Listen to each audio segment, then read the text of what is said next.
Brian dan Sally mengenyam pendidikan yang baik. Mereka bertemu dan akhirnya menikah. Mereka memiliki pekerjaan yang baik. Brian memiliki jabatan tinggi di sebuah perusahaan multinasional, berpenghasilan besar, mendapat fasilitas dari kantor berupa mobil dan rumah. Mereka sangat menikmati hidup.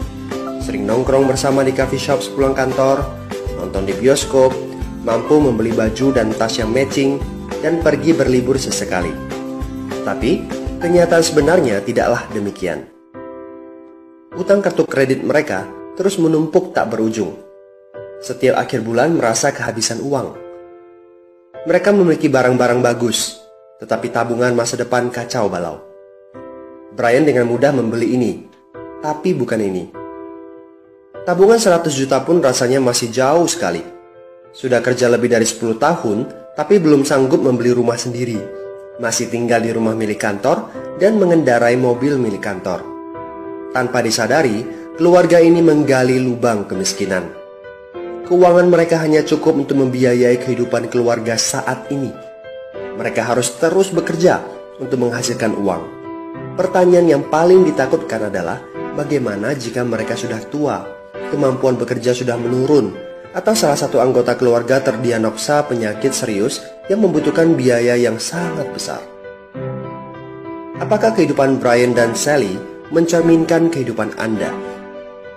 Apakah saat ini Anda memiliki penghasilan tetapi sebelum akhir bulan sudah merasa kehabisan uang? Memiliki hutang berkepanjangan yang tidak ada habisnya? Memiliki barang-barang bagus tetapi khawatir karena tidak punya tabungan?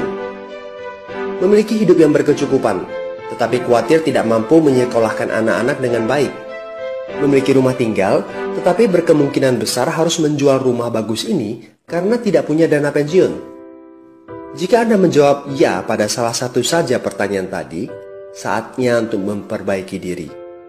Mau jadi seperti apa kita ini kalau ternyata kita sebetulnya hanya gaya dari luar saja? Mau hidup kropos seperti ini sampai kapan? Aha, mari kita mulai menabung. Nah, apakah menabung saja cukup? Berapa banyak yang bisa Anda sisihkan untuk ditabung setiap bulan? Mari kita ambil contoh. Anda berencana untuk memiliki rumah dan mobil. Katakanlah harga rumah 600 juta dan harga mobil 200 juta. Jika Anda mampu menabung 5 juta per bulan, Anda membutuhkan 13 tahun untuk mendapatkan angka 800 juta. Masalahnya, inflasi membuat harga rumah dan mobil melambung tinggi. 800 juta akan menjadi 2,7 miliar 13 tahun kemudian jika kita asumsikan rata-rata kenaikan barang 10% per tahun. Ini masih soal impian untuk membeli rumah dan mobil. Padahal masih banyak kebutuhan lain yang perlu dipersiapkan jika ingin hidup lebih baik. Bagaimana dengan persiapan dana hari tua? Agar di saat tua dan tidak sanggup bekerja lagi, Anda punya tabungan yang cukup untuk kebutuhan sehari-hari. Asuransi untuk keluarga? Dana pendidikan untuk anak-anak, dana tak terduga untuk keperluan dadakan jika dibutuhkan, seperti keluarga sakit, dan lain-lain.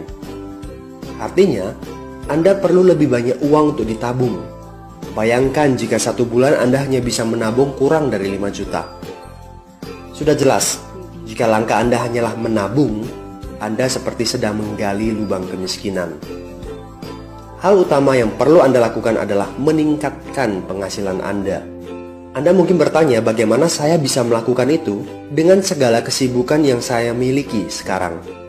Apakah saya bisa tetap mencari income tambahan di luar sana tanpa mengganggu pekerjaan utama saya?